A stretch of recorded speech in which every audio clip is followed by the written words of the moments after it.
I don't date black women, the cold Korean mafia boss said, until he met the 30-year-old single mother who stole his heart. The kiss was supposed to mean nothing, just another transaction in Kang Joon-suk's carefully curated life. Another beautiful woman pressed against the wall of his penthouse, her perfume expensive and forgettable. But halfway through, he opened his eyes and saw his own reflection in the window behind her, and felt nothing. Absolutely nothing. He pulled away, leaving the woman confused and angry, and walked to the balcony overlooking Seoul's glittering skyline. 43 years old, more money than 3 generations could spend, power that made politicians sweat, and he couldn't remember the last time he'd felt his own heartbeat quicken for anything real. That was the night before Sarah walked into his life. The night before everything he believed about himself shattered like glass on marble floors. His phone buzzed. Another deal closed. Another enemy neutralized. Another woman's text message he'd ignore. Joon-suk poured himself whiskey that cost more than most cars and thought about his father's funeral 15 years ago. How he'd stood in the rain and promised himself he'd never be weak enough to love anything that could be taken from him. He'd kept that promise. Women came and went like seasons, their faces blurring together into one long parade of transaction and temporary pleasure. His associates knew his type. Pale skin, delicate features, women who looked like they belonged in glass cases. Safe, controlled, predictable. 3 months ago, at an exclusive club where membership cost 6 figures annually, someone had asked him a question that seemed innocent enough at the time. The man was drunk, bold with expensive liquor, and apparently tired of the usual small talk about stocks and politics. Joon-suk, you ever dated a black woman? The table went silent. Ice clinked in glasses. Someone coughed. Joon-suk didn't even look up from his drink, his voice flat and cold as winter steel. I don't date black women. No explanation. No apology. Just fact, delivered with the same casual certainty he used when ordering executions or closing billion-won deals. The conversation moved on quickly, everyone understanding that some topics weren't worth pursuing with a man who could end careers with a phone call. No one questioned him. No one dared. That was 3 months before Sarah Bennett walked into his mansion with cleaning supplies and a sleeping child strapped to her back, before his entire world tilted on its axis and never quite straightened again. Sarah was 30 years old and exhausted in ways that lived deeper than bone. She'd left Chicago 18 months ago with nothing but a suitcase, a 4-year-old son named Daniel, and memories that still woke her screaming in the middle of the night. Her husband Marcus had been shot in an alley 3 blocks from their apartment, his blood mixing with rain on dirty pavement. His last words lost to the sound of sirens that arrived too late. The police called it robbery. Sarah knew better. Marcus had been asking questions, digging into things that powerful people wanted buried. But she couldn't prove it, and even if she could, who would believe a young black woman with no money and no connections? So she ran, took her settlement money from Marcus's life insurance, applied for every job in Seoul she could find online, and disappeared into a city where nobody knew her name or her grief. The cleaning agency hired her without asking too many questions. They needed workers willing to take overnight shifts at the mansions of the wealthy, and Sarah needed to be invisible. Daniel adapted the way children do, learning Korean words from cartoons, making friends at the subsidized daycare. Sarah worked 3 jobs and slept 4 hours a night and tried not to think about the life she'd left behind, the man she'd loved, the future that had died with him in that alley. Before we dive deeper, let us know in the comments where you're watching from. We'd love to hear from you. And if you're new here, click on the subscribe button so you never miss any of our upcoming videos. The night they met, Sarah was covering for another cleaner who'd called in sick. The agency dispatcher gave her an address in Gangnam, a penthouse that required security clearance and a non-disclosure agreement she had to sign before entering. The pay was triple her usual rate. She didn't ask questions, couldn't afford to. Daniel had been coughing for 3 days, and she needed money for the doctor. She arrived at 11 p.m., Daniel asleep in the carrier on her back because the daycare was closed and her neighbor wasn't answering her phone. The security guard at the entrance looked at her like she was dirt on his expensive shoes, but let her through after checking her credentials 3 times. The elevator ride to the top floor took 45 seconds that felt like an hour. Sarah adjusted Daniel's weight, whispered a prayer she didn't fully believe in anymore, and stepped into a penthouse that cost more than she'd earn in 10 lifetimes. The place was all marble and glass and cold modern edges, the kind of space that made you afraid to breathe too loudly. Sarah set down her supplies, checked that Daniel was still sleeping, and began cleaning the living room. She'd gotten through 2 rooms when she heard footsteps behind her, precise and deliberate. She turned slowly, her heart hammering, and saw him for the first time. Kang Jun-suk stood in the doorway wearing a black suit that probably cost more than her monthly rent, his expression unreadable, his eyes sharp enough to cut. He was handsome in that dangerous way some men are, all sharp angles and controlled power, the kind of face that made women stupid and men careful. Sarah had learned long ago not to be stupid. "You're new," he said in Korean, his voice flat. Sarah bowed slightly the way she'd practiced. "Yes, sir. I'm covering for Min-young tonight. I apologize if there's any inconvenience." He moved closer, and she caught the scent of expensive cologne and whiskey. His eyes flicked to the carrier on her back, where Daniel's small hand was visible, fingers curled in sleep. "You brought a child." It wasn't a question. Sarah straightened her spine, meeting his eyes for just a moment before lowering her gaze. That moment, though, that single second of eye contact hit Jun-suk like a physical force. She wasn't afraid. She wasn't trying to seduce him or impress him or manipulate him. She was just tired, just human, just there. It unsettled him in ways he didn't have words for. "My babysitter canceled, sir. You won't be any trouble. He sleeps through everything." Jun-suk should have sent her away, should have called the agency and demanded someone else. Instead, he found himself saying, "The bedroom at the end of the hall has a couch. Put him there." Sarah's eyes widened slightly. "Sir, I couldn't. I don't repeat myself." She bowed again, deeper this time, and carried Daniel down the hall. Jun-suk watched her go, wondering what the hell he was doing. Why this woman with her sleeping child and worn shoes had just made him break his own rules. He poured another whiskey and told himself it was mercy, convenience, nothing more. He was lying to himself, and somewhere deep down, he knew it. Sarah laid Daniel on the leather couch, surrounded him with cushions so he wouldn't roll off, and went back to cleaning. Her hands shook slightly as she scrubbed the kitchen counters. Something about the man in the other room made her skin prickle with awareness. Not quite fear, but not quite comfort either. She'd cleaned houses for wealthy people before. They usually ignored her, treating her like furniture that happened to move. This man watched her. She could feel his eyes tracking her movements, studying her like she was a puzzle he couldn't quite solve. She was cleaning the dining room when it happened. A wine glass, perched too close to the edge of the table, toppled as she reached past it. The sound of it shattering against the marble floor was obscenely loud in the quiet penthouse. Red wine spread across white stone like blood, like accusation, like the end of everything. Sarah dropped to her knees immediately, her heart pounding so hard she thought she might vomit. "I'm so sorry, sir. I'm so sorry. I'll pay for it. I'll..." "Stop." His voice cut through her panic. She froze, still on her knees, waiting for the rage, the threats, the call to the agency that would end her employment. Instead, Jun-suk crouched down beside her, close enough that she could see the faint scar on his left hand, the precise way his suit jacket creased at the elbows. "Look at me." She raised her eyes slowly, expecting anger. What she saw instead was curiosity, intense and focused, like he was seeing her for the first time, like she was real. "What's your name?" he asked. "Sarah, sir.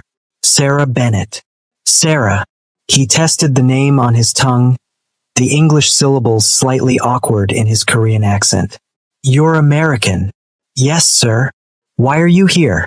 In Seoul, cleaning houses at midnight. The question was too personal, too direct. Sarah should have deflected, should have given some generic answer about opportunities or adventure. Instead, she heard herself saying, I'm running from a ghost. The words hung in the air between them. Jun-suk's expression didn't change, but something flickered in his eyes. Recognition maybe, or understanding. He stood, offered her his hand. She stared at it for 3 heartbeats before taking it. His palm warm and calloused in ways that surprised her. He pulled her to her feet with easy strength. Leave the glass. Someone else will clean it. But how much does the agency pay you for nights like this?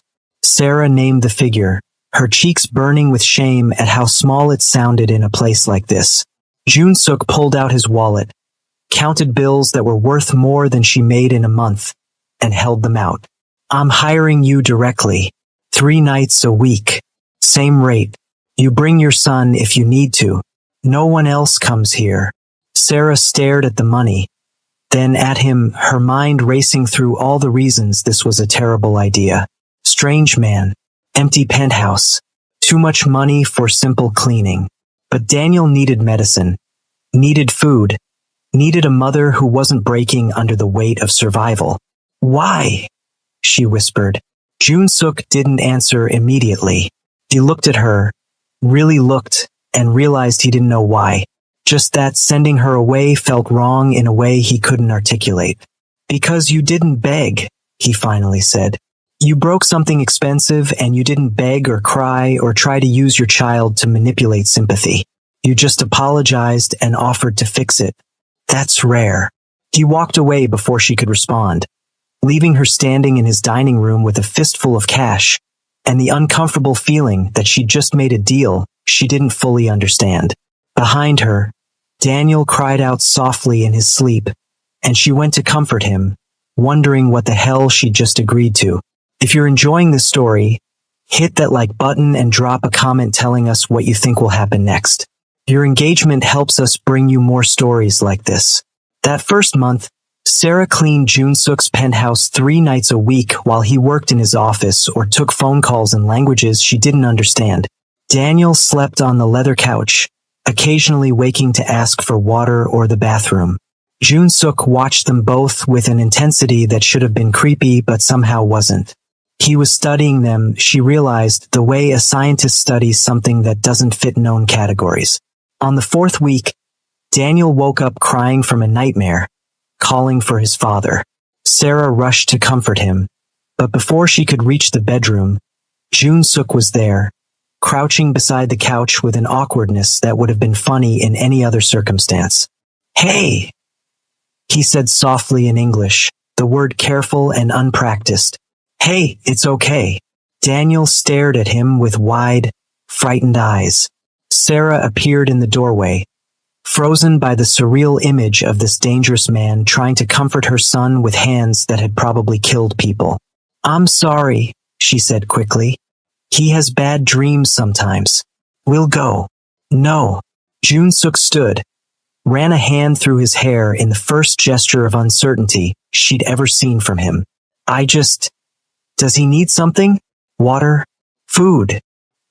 He needs his father, Sarah said, the words escaping before she could stop them. But his father is dead, so he'll have to settle for me. The bitterness in her voice surprised them both. Jun-suk's expression shifted, something almost like recognition crossing his features. How did he die? He asked quietly. Murdered. In an alley. 3 blocks from our apartment. Sarah picked up Daniel, held him against her chest. The police said robbery, but Marcus wasn't stupid enough to walk dark alleys with his wallet out. He was investigating something. I don't know what. He wouldn't tell me because he wanted to protect me. She laughed, sharp and broken. Look how well that worked out. Jun-suk was silent for a long moment. Then, you think whoever killed him might come for you. It wasn't a question. Sarah met his eyes, And for the first time since Marcus died, she told someone the truth. I know they're looking. I get calls sometimes. Blocked numbers, nobody speaking. I see the same car outside Daniel's daycare twice in 1 week. Maybe I'm paranoid. Maybe grief makes you see monsters everywhere. But yes, I think someone is looking, and I don't know if I'm fast enough or smart enough to stay ahead of them. Why didn't you go to the police? Because the man who answered when I tried was the same man I saw leaving the alley the night Marcus died. The words fell like stones into still water. Jun-suk's jaw tightened, and Sarah saw something in his expression that made her take a step back. Not anger at her, anger for her. The distinction mattered. You're safe here, he said, and it sounded like a promise. I don't care who's looking for you. They won't find you here. Sarah should have questioned that confidence, should have asked what he meant, what kind of man made promises about safety with such absolute certainty. But she was tired, and Daniel was crying, and for just a moment she wanted to believe someone could protect them. Thank you, she whispered. Jun-suk nodded once and left the room. Sarah rocked Daniel back to sleep and tried not to think about how dangerous it was to trust anyone, especially a man who looked at the world like it was his to command. But that night, she slept better than she had in months, and if part of her knew she was falling into something she couldn't control, well, she was too exhausted to care. Over the following weeks, their arrangement shifted into something neither of them had names for. Sarah cleaned, but Jun-suk started timing his work to be around when she was there. He'd pour 2 glasses of whiskey instead of 1, leaving 1 on the counter near where she worked. She never asked if it was for her, just drank it slowly while folding laundry or organizing his absurdly expensive closet. They talked in fragments, conversations that started and stopped like hesitant music. You speak English well, she said one night. Spent 3 years in New York, business school and other things. Other things? He smiled, sharp and humorless. Things your son shouldn't hear about. She studied him over the rim of her glass. You're dangerous. Yes, but not to me. No, not to you. The certainty in his voice sent warmth through her chest that had nothing to do with the whiskey. She changed the subject quickly, afraid of what she might say if she didn't. Another night, Daniel woke up and wandered into the living room where Jun-suk was working on his laptop. Sarah found them 20 minutes later, Daniel sitting on the couch eating ice cream, while Jun-suk showed him a video of Korean street food vendors on his phone. Her son was laughing, actually laughing. She couldn't remember the last time she'd heard that sound.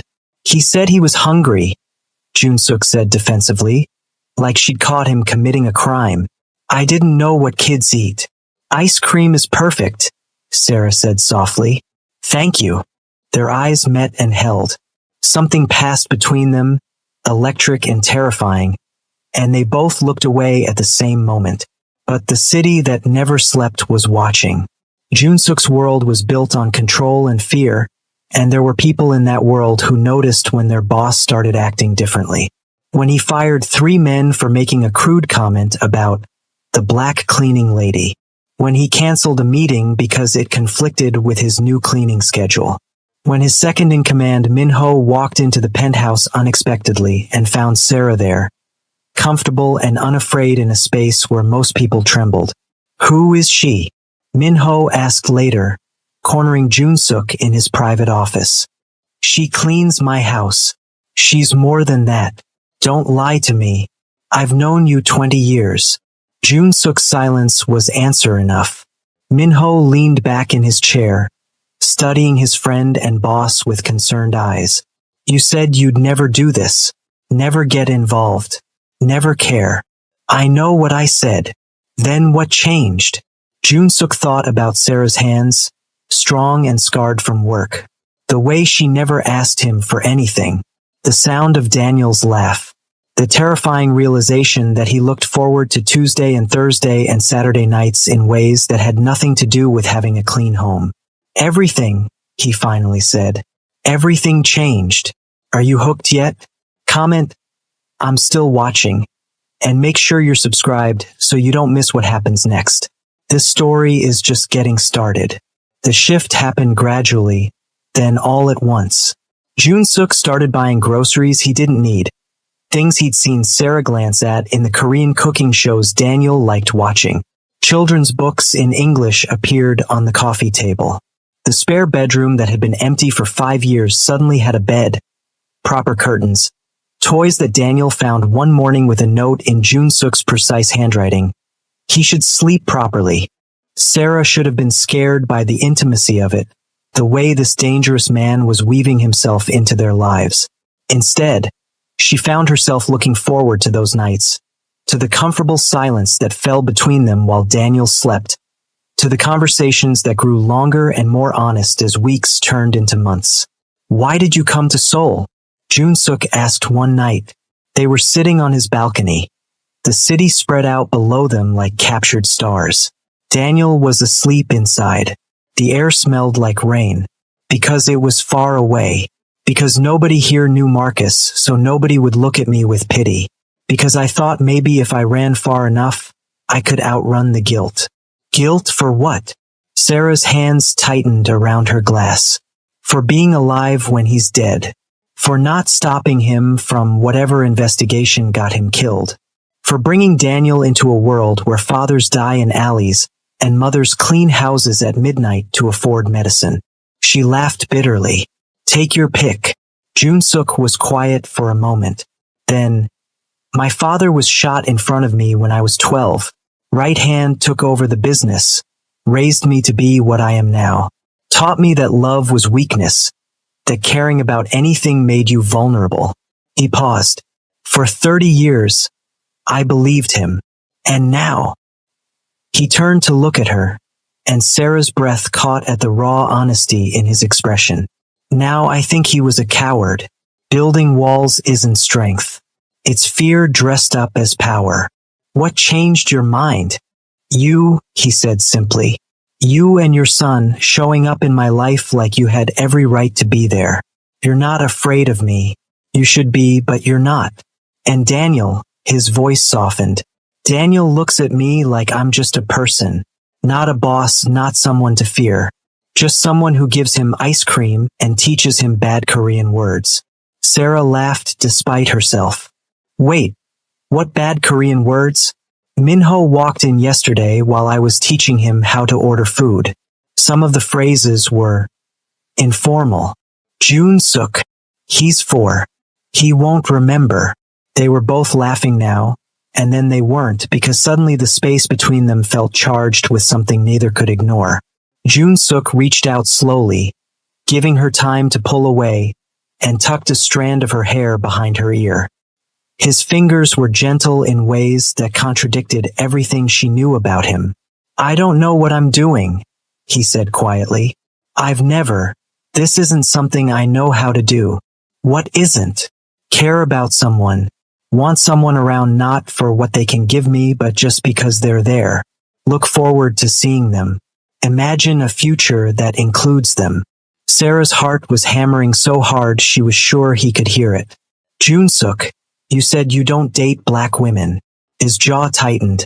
"I said a lot of ignorant things because I was scared and stupid and hiding behind prejudice instead of admitting I was empty inside. I don't care what color your skin is, Sarah. I care that you're you. That you're real in ways I'd forgotten people could be real." She should have pulled away. Should have remembered that he was dangerous, that she was vulnerable, that getting involved with someone like him was playing with fire. Instead, she leaned forward and kissed him, soft and tentative, a question more than a statement. He answered by pulling her closer, one hand cradling the back of her head, the other wrapping around her waist. The kiss deepened, became urgent, became something that felt like falling and flying at the same time. When they finally broke apart, both breathing hard, Sarah rested her forehead against his. "This is crazy," she whispered. "Completely insane," he agreed. "We should stop." Probably. Neither of them moved.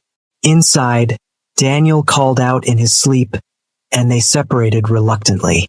Sarah went to check on her son, and Jun-suk stood on the balcony wondering what the hell he'd just started and knowing there was no going back now.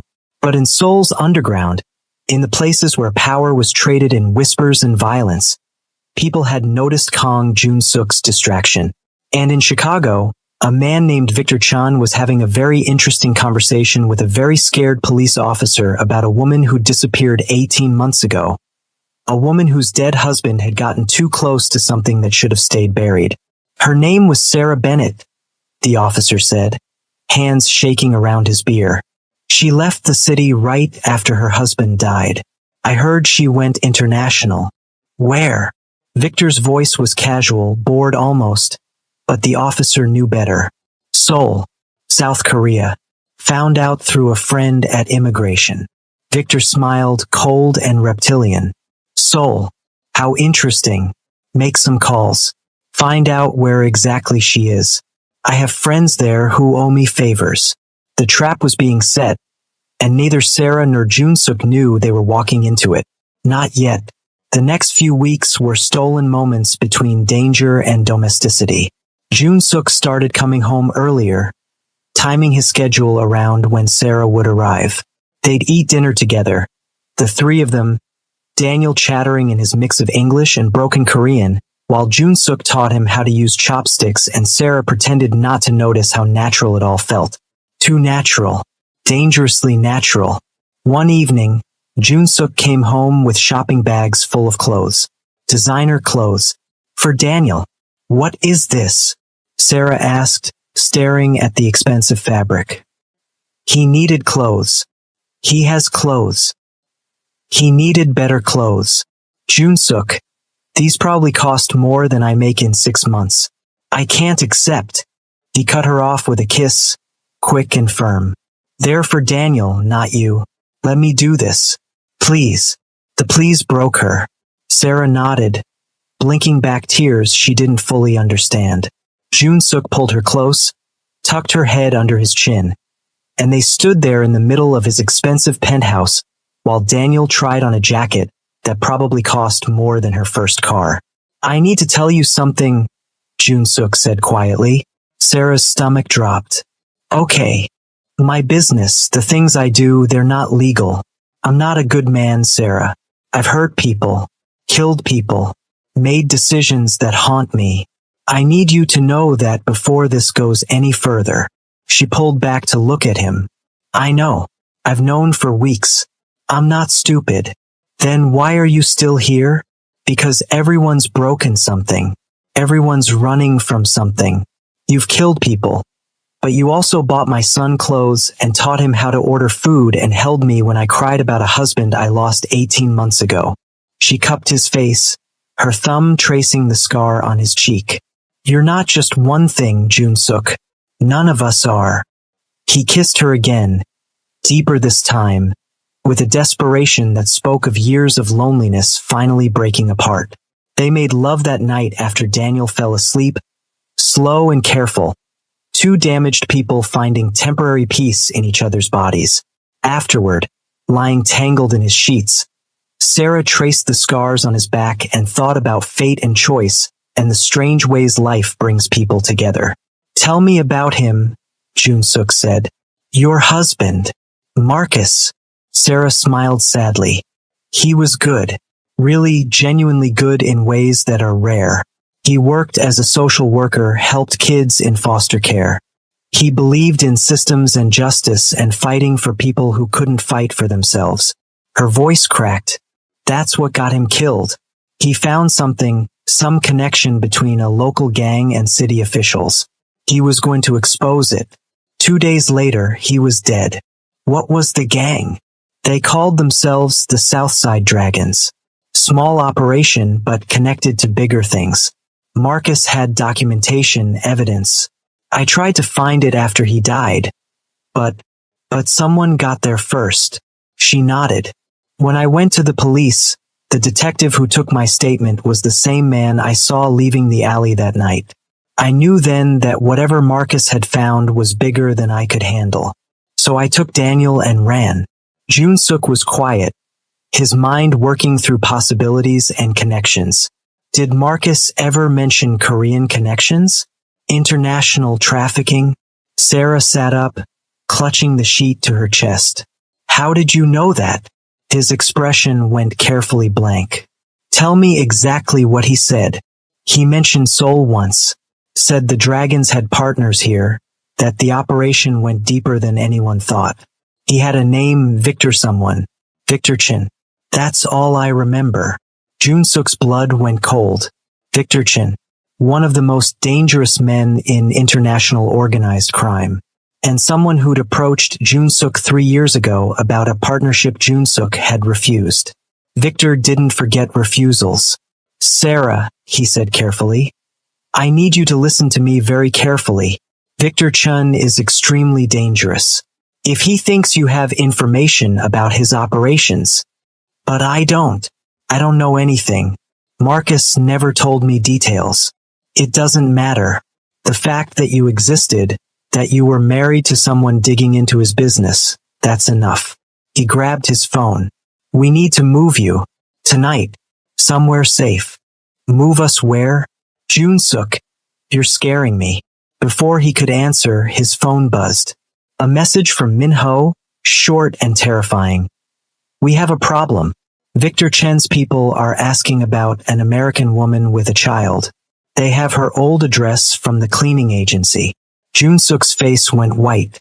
He was already moving, pulling on clothes, making phone calls in rapid Korean. Sarah dressed quickly, her hands shaking, trying not to wake Daniel. What's happening? She demanded. They found you. Victor's people. They're coming. He grabbed her shoulders. Listen to me. I'm gonna get you both out of here. I have a safe house in Busan. You'll go there with Min-ho. You'll be protected. What about you? I'm going to have a conversation with Victor Chun about respecting boundaries. The cold finality in his voice terrified her. Jun-suk, please. Don't do anything stupid. He kissed her forehead. I'm not losing you. Not to him. Not to anyone. Now go wake Daniel. We have maybe an hour. The next 60 minutes were chaos. Sarah and Daniel were hustled into a car with Min-ho and 2 other men who treated them with careful respect. Jun-suk stood in his driveway, watching them leave, his expression carved from stone. Sarah looked back through the rear window, memorizing his face, terrified it might be the last time she saw him alive. He'll be okay, Min-ho said quietly. Jun-suk doesn't lose. It's not in his nature. There's a first time for everything, Sarah whispered, and held Daniel closer as Seoul disappeared behind them. What happened next will shock you. Don't go anywhere. Hit that subscribe button and turn on notifications so you don't miss the explosive confrontation that changes everything. The safe house in Busan was small and comfortable, perched on a cliff overlooking the sea. Sarah paced the living room while Daniel slept upstairs, her phone clutched in her hand, waiting for news. Min-ho sat by the window with a gun in his lap, watching the road. How long have you worked for him? Sarah asked. 23 years. Since we were boys stealing bread from market stalls. Is he going to die tonight? Min-ho considered lying, then decided she deserved the truth. Maybe. Victor Chun isn't reasonable. He's a mad dog dressed in expensive suits. But Jun-suk is smart, and he's motivated in ways I've never seen before. He looked at her. That's because of you. I don't know if I should thank you or curse you for that. He told me once that love was weakness. He was wrong. Love is the most dangerous thing in the world when wielded by a man with nothing left to lose. In Seoul, in a warehouse near the Han River, Kang Jun-suk walked into what might be his last meeting. Victor Chan sat at a table surrounded by 6 armed men, his smile sharp as broken glass. Kang Jun-suk, the man who doesn't compromise. To what do I owe the pleasure? The woman you're looking for is under my protection. Victor's smile widened. Really? The American with the brat? I didn't realize you developed such humanitarian interests. Her husband was killed by your people. She has no information, no evidence, nothing that threatens you. Let it go. Can't do that. She might not have documentation now, but memories are dangerous. What if she remembers something later? Tells someone? No. Better to clean up loose ends.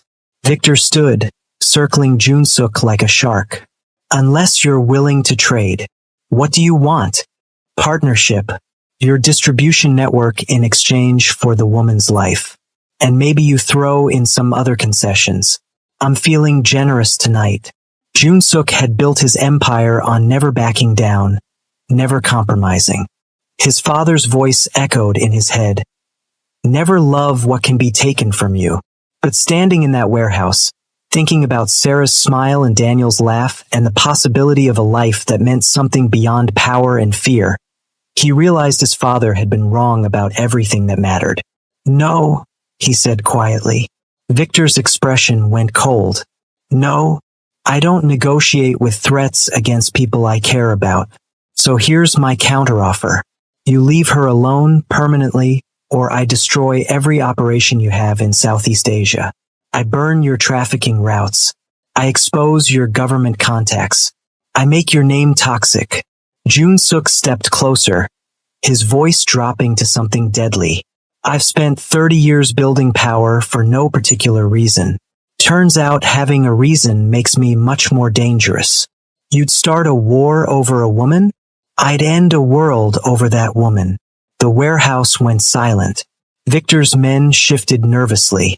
No one had ever spoken to Victor Chun like that and walked away. But Junsuk stood there, unflinching, and Victor saw something in his eyes that gave him pause. Madness, maybe, or worse, purpose. You love her, Victor said, almost wonderingly. The great Kong Junsuk, the man made of ice, is in love. How unexpected. Do we have a deal or not? Victor considered.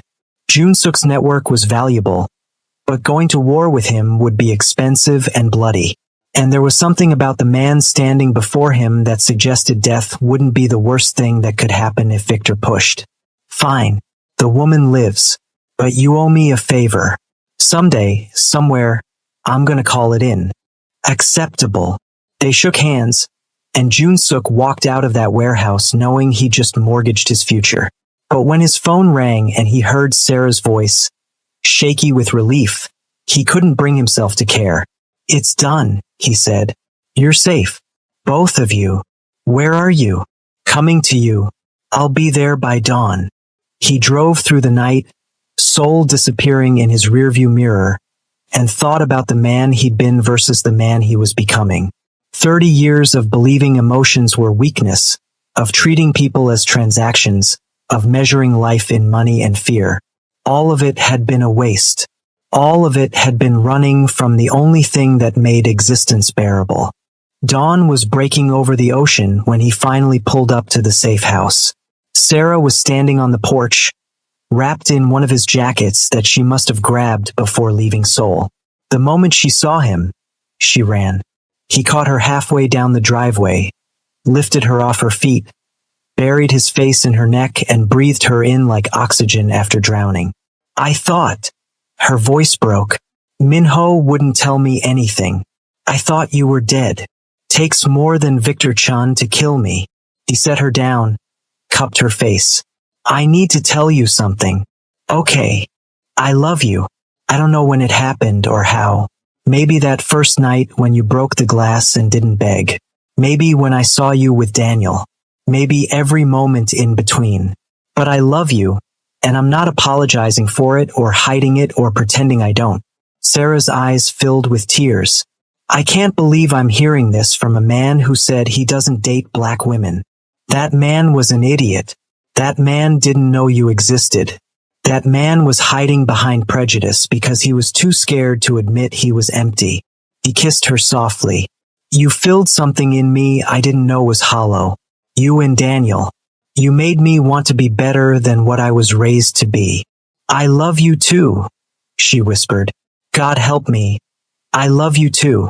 They stood there in the rising sun, two broken people who'd found each other across oceans and circumstances. And for the first time in years, Junsuk felt something like hope. Inside, Daniel was awake, sitting at the kitchen table with Minho, who was teaching him Korean curse words, despite Sarah's explicit instructions not to. Mama! Daniel jumped down and ran to her. Mr. Kong is here. Are we going home? Sarah looked at Jun-suk, the question unspoken. Where was home now? Jun-suk crouched down to Daniel's level. How would you feel about living with me? You and your mom. Properly. Not just cleaning nights, but all the time. Daniel's eyes went wide. Really? Forever? If your mom agrees, yes. Forever. Can I have the room with the big window? Jun-suk laughed, the sound rusty and genuine. You can have whatever room you want. Daniel threw his arms around Jun-suk's neck, and something in the hardened crime boss's chest cracked wide open. He held the boy carefully, like something precious and fragile, and met Sarah's eyes over Daniel's shoulder. She was crying, smiling, nodding. Okay, she said. Okay, yes, let's go home. The next few months were an education in becoming a family. Jun-suk had never lived with anyone beyond guards and staff. Suddenly his penthouse was full of Daniel's toys, Sarah's books, the smell of cooking and laughter and life. It was messy and loud and nothing like the controlled silence he'd maintained for decades. It was perfect. He started teaching Daniel Korean properly, sitting with him after dinner to practice characters. Sarah would watch them from the kitchen, her heart full of this impossible love she'd stumbled into. Jun-suk started coming home earlier, canceling meetings that used to be non-negotiable because Daniel had a school play or Sarah wanted to try a new recipe. You're getting soft, Minho observed one evening, watching Jun-suk help Daniel build a blanket fort in the living room. Probably, Jun-suk agreed, not caring at all. The men are talking. They don't know how to handle this version of you. Let them talk. I'm still dangerous when I need to be. I just have better reasons now. And he proved it 2 weeks later when one of his lower-level associates made a crude comment about Sarah in front of him. Jun-suk didn't raise his voice, didn't threaten, just looked at the man with such cold fury that everyone in the room felt the temperature drop. Say her name again, Jun-suk said quietly. I dare you. The man went pale. Boss, I didn't mean. Out. You're done. If I see your face anywhere near my business or my family, they won't find your body. The message spread quickly.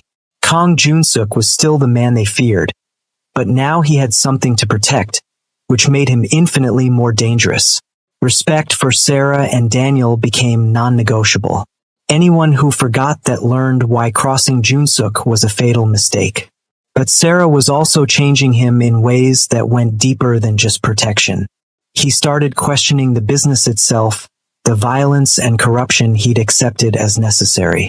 One night, lying in bed with her head on his chest, she asked the question he'd been avoiding. How many people have you killed? He could have lied, should have lied. Instead, 43, that I pulled the trigger on personally. More if you count orders I gave. She was quiet for a long moment. Do you regret it? Some. The ones who deserved it, no. The ones who were just in the wrong place, yes. Every day. Can you stop? The killing, the business. Not completely. Not yet. But I can scale back. Transition to legitimate operations. It'll take time. How much time? 5 years maybe. Some things you can't just walk away from. Victor Chen's favor is still hanging over us. There are debts, obligations. But I'm working on it. He tilted her chin up to look at him. I'm trying to be the man Daniel thinks I am. The man you deserve. I don't need you to be perfect, Jun-suk. I just need you to try. He kissed her then, slow and deep, and they made love with the kind of desperate tenderness that comes from knowing how close they'd come to never having this at all. If this story is touching your heart, show us some love. Hit that like button and comment below what you think about Jun-suk's transformation. Your support means everything. 6 months after Sarah moved in, Jun-suk proposed. Not with fanfare or expensive restaurants, but on a random Tuesday evening while she was washing dishes and he was helping Daniel with homework. He just walked up behind her, wrapped his arms around her waist, and said, "Marry me." Sarah froze, dish soap dripping from her hands. "What? Marry me? I want Daniel to be legally mine. I want you to have my name. I want to wake up 50 years from now knowing you're still here." She turned in his arms, searching his face. "Are you sure? This life you're building with us. It's so different from everything you were. That's exactly why I want it. You make me want to be different, better. Someone Daniel can be proud of. Someone you can trust." He pulled a ring from his pocket, simple and elegant. "I don't deserve you. I know that. But I'm selfish enough to ask anyway." "Yes," Sarah whispered, laughing and crying at the same time. "Yes, you idiot. Yes." Daniel looked up from his homework. "Does this mean Mr. Kong is going to be my dad?" Jun-suk knelt beside him. "If you want me to be. I know I can't replace your father. Marcus was a good man, a hero. I'm not asking you to forget him. But I love your mom, and I love you, and I'd be honored to be your dad too." Daniel thought about it seriously, his small face scrunched in concentration. Then he threw his arms around Jun-suk's neck. "Okay, you can be my dad. But you have to teach me more Korean and take me to that robot museum you promised." "Deal," Jun-suk said, his voice rough with emotion. They married 3 months later in a small ceremony. Just Minho, a few trusted friends, and Daniel as the ring bearer wearing a suit that made him look like a tiny businessman. Sarah wore a simple white dress and flowers in her hair. Jun-suk wore black and cried when she walked down the aisle, not caring who saw. "I never thought I'd have this," he told her during their first dance. "Family, love, something worth more than power. You always had the capacity for it," Sarah said. "You just needed a reason to let it out. You're my reason, you and Daniel. Everything else is just details." Life settled into a new rhythm. Jun-suk slowly dismantled the more violent aspects of his empire, transitioning to legitimate businesses. Real estate, technology investments, restaurants. It wasn't clean or easy. There were men who resented the changes, who thought he'd gone soft. There were threats, attempts to undermine him. But Jun-suk had spent 30 years building fear into his name, and that didn't evaporate overnight. He dealt with dissent swiftly and permanently, until everyone understood that while he was changing, he was still not a man to cross. Daniel thrived. He learned Korean fluently, made friends at his expensive new school, called Jun-suk Dad without hesitation. Sometimes Sarah would catch Jun-suk watching the boy with an expression of wonder, like he couldn't quite believe this was his life now. "What are you thinking?" she asked one evening, finding him in Daniel's doorway watching the boy sleep. "That I almost missed this. If I'd sent you away that first night, if I'd let my prejudice win, I would have missed everything that matters." He pulled her close. "Your husband was investigating Victor Chen's operation. The work he was doing, the evil he was trying to expose, it led you here, to me, to this life. Sometimes I think maybe he'd forgive me for loving you, because I'm trying to be the kind of man who deserves what he died fighting for." Sarah kissed him softly. "Marcus would have liked you, the you that you're becoming. He believed people could change. I'm changing because of you. No, you're changing because you chose to. I just gave you a reason to want to." 2 years after they married, Victor Chun called in his favor. Jun-suk had been expecting it, dreading it, preparing for it. The call came on a Tuesday afternoon. Sarah was at Daniel's school play. Jun-suk answered his phone already knowing who it was. "It's time," Victor said without preamble. "I need you to move something through your port connections. One shipment. No questions asked. What's in it? Nothing that concerns you. One shipment, Jun-suk. Then we're even." Jun-suk knew what kind of things Victor moved. Weapons, drugs, people. His stomach turned. "I have a family now," children who look up to me. I can't. You made a deal. Your woman's life for a favor. I'm calling it in.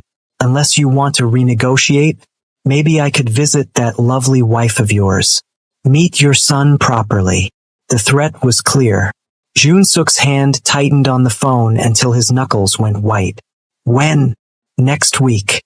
I'll send details. Pleasure doing business with you. The line went dead. Jun-suk sat in his office, staring at nothing, feeling the weight of his past pressing down on his present. He could do this. Move one shipment, keep his family safe, move on with his life. But he'd be complicit in whatever horror Victor was trafficking. The man he was becoming, the father Daniel deserved, that man couldn't do this. When Sarah came home that evening, chattering about Daniel's performance, she found Jun-suk on the balcony, his expression carved from stone. What happened? She asked immediately. He told her everything. The deal, the favor, Victor's call. When he finished, Sarah was silent for a long time. What are you going to do? She finally asked. I don't know. If I refuse, he'll come after you. After Daniel. If I agree, I become everything I've been trying not to be. Sarah took his hand. Then we fight. Together. You've spent 2 years building legitimate power. You have connections, allies, evidence on Victor's operations. Use it. Go to the authorities. Burn his empire before he can touch ours. It's risky, dangerous. So is letting him control us for the rest of our lives. She cupped his face. You told me once that love made you dangerous. Prove it. Protect your family by ending the threat, not by feeding it. Jun-suk looked at his wife, this woman who'd walked into his life and refused to let him hide behind fear and prejudice, and realized she was right. He'd spent 30 years building power. Time to use it for something that mattered. The next week was a carefully orchestrated disaster for Victor Chun. Jun-suk used every connection he'd built, every piece of leverage he had. Evidence of Victor's trafficking operations went to multiple law enforcement agencies simultaneously. Financial records, shipping manifests, names of corrupted officials. All of it released like a flood. Victor's empire didn't just crack. It shattered. The retaliation was swift. Victor sent men to Seoul, to Jun-suk's businesses, to his home. But Jun-suk had prepared for this. Sarah and Daniel were in a secure location with Minho and 20 armed guards. Jun-suk's own people, men who'd stood with him for decades, fought back with the kind of organized violence that reminded everyone why crossing Kong Jun-suk had always been a death sentence. The war lasted 72 hours. 3 days of bullets and blood and burning, of phone calls and threats and negotiations. When the dust settled, Victor Chun was in custody in Hong Kong, his operations dismantled, his people scattered, and Jun-suk was standing in his penthouse, blood on his suit, exhausted and alive. Sarah came home that evening with Daniel, who'd been told they were on a special vacation. The boy ran to Jun-suk immediately. Dad, we saw dolphins. They jumped really high. Jun-suk picked him up despite his aching body, held him close. That's amazing. Tell me everything. While Daniel chattered about dolphins and boats, Sarah met Jun-suk's eyes over their son's head. He looked exhausted, haunted, but also free in a way she'd never seen. Is it over? She mouthed. He nodded. It's over. That night, after Daniel was asleep, they lay tangled together in bed, and Sarah traced the new bruises on Jun-suk's ribs. No more, she asked quietly. No more. Victor's done. I've sold off the last of the illegal operations. From here on, it's just legitimate business. He caught her hand, brought it to his lips. I kept my promise. I became the man you and Daniel needed. You became the man you needed, Sarah corrected. We just gave you a reason to try. Thank you, he whispered, for not giving up on me, for showing me that love isn't weakness, for teaching me that the heart doesn't see color, it recognizes truth. They made love slowly, carefully, two people who'd fought wars to keep each other. And in the aftermath, wrapped in the safety of their home and their love, Jun-suk finally understood what his father had gotten wrong. Love wasn't weakness. It was the only thing worth being strong for. 5 years later, Daniel was 10 years old and fluent in Korean and English, brilliant and kind, growing up between two worlds and comfortable in both. Jun-suk's business empire was entirely legitimate now, built on real estate and technology, employing hundreds of people in fair conditions. He'd even started a foundation in Marcus Bennett's name, helping at-risk youth and fighting corruption. Sarah had gone back to school, was finishing a degree in social work, continuing the fight her first husband had started but in safer ways. She and Jun-suk had another child, a daughter named Grace who had her mother's eyes and her father's stubborn determination. One evening, during a family dinner, Daniel asked a question that made everyone pause. "Dad, do you remember when you said you don't date black women?" The table went silent. Grace was too young to understand, but Sarah's eyes met Jun-suk's, curious how he'd handle this. Jun-suk set down his chopsticks, thought carefully. "Yes, I remember. I said something ignorant and hurtful because I was scared and empty and hiding behind prejudice instead of admitting I didn't know how to love anyone. But you love Mom, and she's black. I do love your mom, more than anything except you and your sister. And she taught me that the person who said that stupid thing wasn't who I wanted to be. Your mom. And you both showed me that love isn't about what someone looks like or where they come from. It's about who they are, how they make you feel, what they inspire you to become." Daniel considered this seriously. "So you were wrong. Completely wrong. Stupidly, embarrassingly wrong. It's okay. I was wrong about vegetables once too." The adults laughed, the tension breaking. Jun-suk caught Sarah's eye, saw the love and pride there, and felt his heart swell with gratitude for this life he'd stumbled into, this family he'd never known he needed. That night, after the children were asleep, Jun-suk and Sarah stood on their balcony overlooking Seoul, the city that had brought them together in the most unlikely way. "Do you ever regret it?" he asked. "Staying with me? Building this life?" Sarah leaned against him, comfortable and content. "Never. Not even once. You. My only regret is every moment before I met you. Everything else has been worth it." He kissed the top of her head. "You saved me, you know, from becoming a monster, from dying empty and alone. We saved each other. I was running from ghosts, and you were hiding from your own humanity. We met in the middle and built something better than either of us could have managed alone." "The heart doesn't see color," Jun-suk said softly, echoing words he'd heard once and finally understood. "It recognizes truth. And what truth did your heart recognize in me?" He turned her to face him, his hands gentle on her face. "That you were home. That love isn't weakness. It's courage. That the man I was raised to be wasn't the man I needed to become. That prejudice is just fear wearing a mask. And real strength is choosing to be better than what you were taught." Sarah kissed him then, deep and slow. A kiss that tasted like promise and future and everything they'd fought for. When they finally broke apart, she smiled. "I love you, Kang Jun-suk, the man who didn't date black women until he met one who changed everything. I love you, Sarah Bennett Kang, the woman who showed me that hearts don't see color, they recognize truth. And you were the truest thing I ever found." They stood there under Seoul's stars, this impossible family built from prejudice overcome and love chosen. And if anyone had told them 5 years ago that this was where they'd end up, neither would have believed it. But here they were, proof that people can change, that love can overcome ignorance, that the heart, when given permission, knows exactly what it needs. So what do you think? Could you have forgiven someone who started with such prejudice? Do you believe people can truly change?